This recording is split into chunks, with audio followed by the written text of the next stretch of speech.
an historic day. 5 years ago today, the Dow and the S&P hit all-time closing highs. A financial crisis and European debt debacle later, stocks are not that far away from those historic levels. Ends with disappointment. Apple's been the must-own stock for many of these money managers, and now that it's starting to go the other way, it may confuse the October 31st year end. And Alcoa kicking off earnings may put another dent in confidence. I know at times I've cursed at the prospect of a stumbling Alcoa kicking off earnings season with a miserable first quarter. The number of times this company seems to miss estimates is boundless. The tone it creates makes people cringe. Your full earnings playbook plus Marc Faber on Fast Money right now.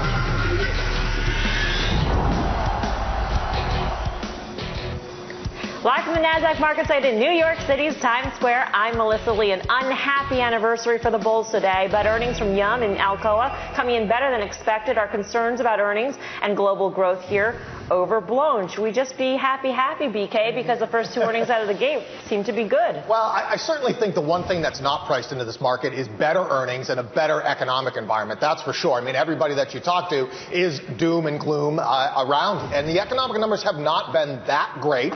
So certainly some of it's justified. But today was a very interesting day because the whole rally from the 2009 lows up till now has been driven by this push and pull between policy and economics and or fundamentals. And today we had both a policy response in China and economic fundamentals with the IMF cutting the growth forecast. And today the market, for the first time in a long time, chose economic fundamentals, which to me is a warning sign. I mean, I know we're down quite a bit from the peaks here, so it's certainly not a place that you want to go all in short, but it's a warning sign that happened today and a very interesting day. You know, but you were actually a big, and I'm not calling you out on this because you were right. You were bullish from the 1400 level all the way up to 1474.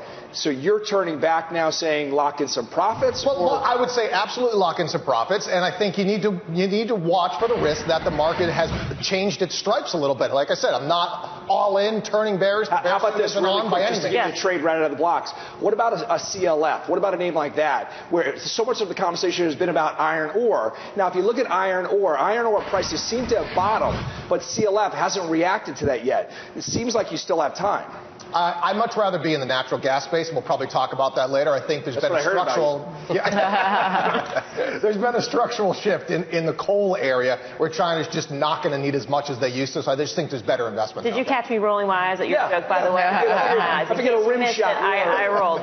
By the way, let's talk about Alcoa just a touch, because they were saying that overcapacity, not slack demand, is behind the lower aluminum prices. They did say a slowdown in China, but in large part, Alcoa came in just fine. A beat on the top and the bottom line. They're standing by their estimates, and they're standing by their growth for aluminum demand, saying that it will double between 2010 and 2020. Talk about a long-term forecast there. Well, I mean, Alcoa doesn't really have a lot of credibility on the long-term forecasting side. I don't think earnings season really starts until Jamie Dimon starts it on Friday. So we're going to get through what Alcoa does, and it's going to go up, down, and all around. But I think the bigger issue here is the same issue we had in October of 2007, which is you have the confluence of growth slowing and earnings slowing at the same time, and you can't just sit there and be complacent and say fundamentals don't matter. They come home to roost when that company has to report the number, and I think it's going to be very much a stock-picking environment from here on in.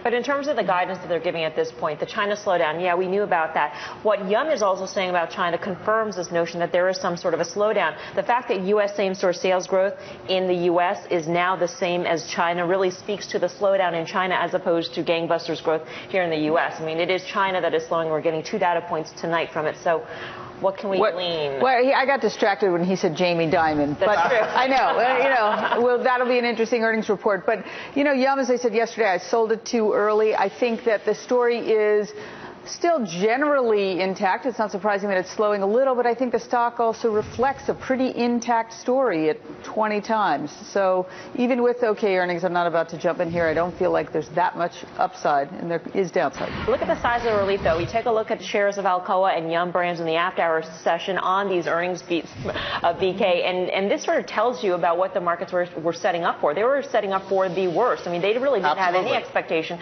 when it came to Alcoa or Yum Brands because of the the China slowdown. Yeah, the bar is very low going into this earnings season, so you definitely have that risk that you have people short, and you could get kind of a rip-your-face-off rally. I don't know if it happens, but certainly I know that markets tend to go in the directions that hurts the most people, and you never get hit by that bust that you see. It's always the one you don't see. And it can work both ways. Let's just go both ways on this. Edward Life Sciences today came out and they said, hey, look, we got to report earnings. The stock's down 21% today. So again, the market does punish the most amount of people at the most inopportune time. But again, I think you got to go both ways. And that might sound a little odd for a hockey player, but I'll stick with it. Michael, on the options desk, in terms of the move that we're seeing, the size of the move in Alcoa and or Yum Brands, did the options market predict it? Well, the options market for Alcoa, well, the first thing I would say about the options market was it was pretty pessimistic on both names. What we were seeing was the most active strike for both was the first out-of-the-money put in both cases, and we saw above-average volumes, about 3.5 times for Alcoa, 9 times in the case of Yum. You know, so there's definitely some skepticism there. There wasn't a whole lot priced in because Alcoa, frankly, doesn't do a whole heck of a lot on earnings. I think that even when the news is good, it's still basically absorbed as mediocre. And take a look at the price action in the stock. Hasn't moved that much. It was forecasting about a 5% move. So I think basically the size of the move was in line. The sentiment was bearish. The sentiment actually going into most of the earnings that I see coming out in the near term seems to be fairly bearish, actually. All right, speaking of bearish, let's bring in Marc Faber, the editor of the Gloom, Boom, and Doom Report. He joins us now on the Fast Line. Marc, it is always a pleasure to speak with you.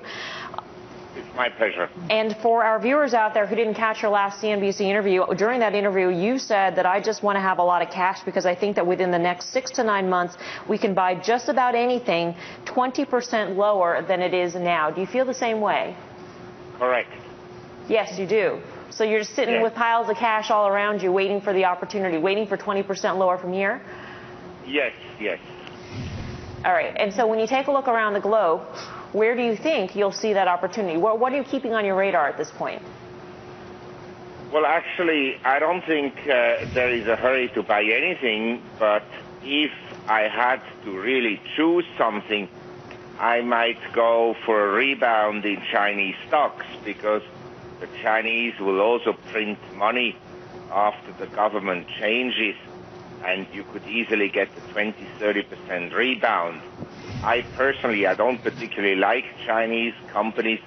I would rather play it through the Hong Kong market.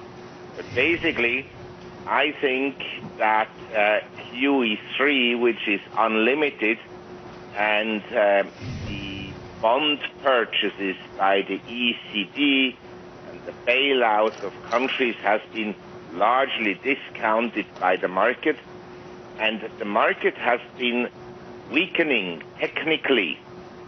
So I believe that we may have here quite a serious setback. Mr. Faber, it's Karen. Let me ask you something. Is there anything that would change your mind, any kind of policy change, or does the down 20%, would that be a catalyst for you to use some of that cash you're stockpiling? Actually, I'm just rereading Milton Friedman's works, and I just don't understand that people like yourself can all the time point out to policies that will save the system. We need less policies and not more policies. No, that's my question. We need a smaller government. Is there some policy that maybe it would be a retraction of QE3 or all of them? I would love to see everywhere in the world, certainly in the Western world, government expenditures and government bureaucrats being cut by minimum 50%. That would turn me very bullish. Marc, I am right there with you. And I want to tell you something. Since we are on the anniversary of the high in October 2007, I'm actually surprised that the Dow is still at 13,473, which is almost the same level as we were in 2007. Because if I look at the presidential candidates today, if Obama gets reelected, I think the Dow Jones should be minus 13,473. And if Mr. Romney gets elected, it should be minus 6,000. Wow. Well, Mark, you're also anniversarying a call that made you really a legend in this business, which is October of 1987. A lot of people like to say the market's up year to date. Now, as you know, October 1987 was not a friendly time. Do you see anything underneath the hood from a technical perspective that concerns you on that basis? Yes.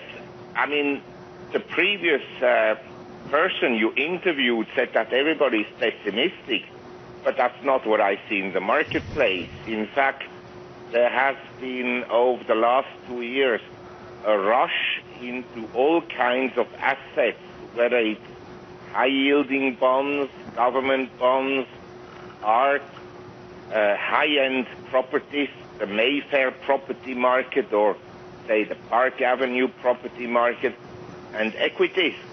And I think that the asset prices are actually quite vulnerable, in my view. Hey, Mark, Brian Kelly, I remember sometime in the last 90 days you had mentioned that for the first time in a while you had bought European stocks, and I remember it because I was long European stocks as well. Are you still long European stocks, and if not, where would you get back into them? I'm still long because I didn't buy all that many.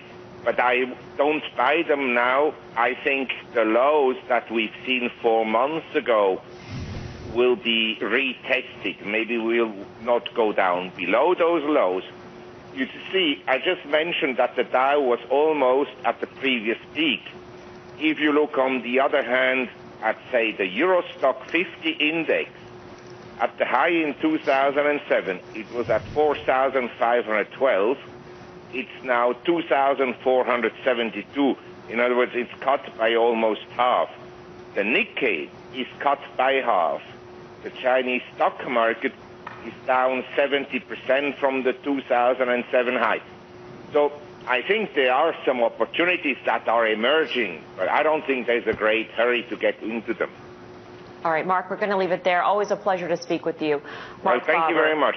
Editor of the Gloom, Boom, and Doom Report. These days, more gloom and doom than boom. But we do want to point out a headline that you may have noticed at the bottom of your screen earlier. Chevron, we were watching those shares tick lower. Chevron is warning in the after-hours session. Upstream and downstream revenue will be below the prior quarter, the second quarter. Chevron sees Q3 downstream results significantly lower than Q2. And again, we are seeing the shares down about 1.5% in the after-hours session.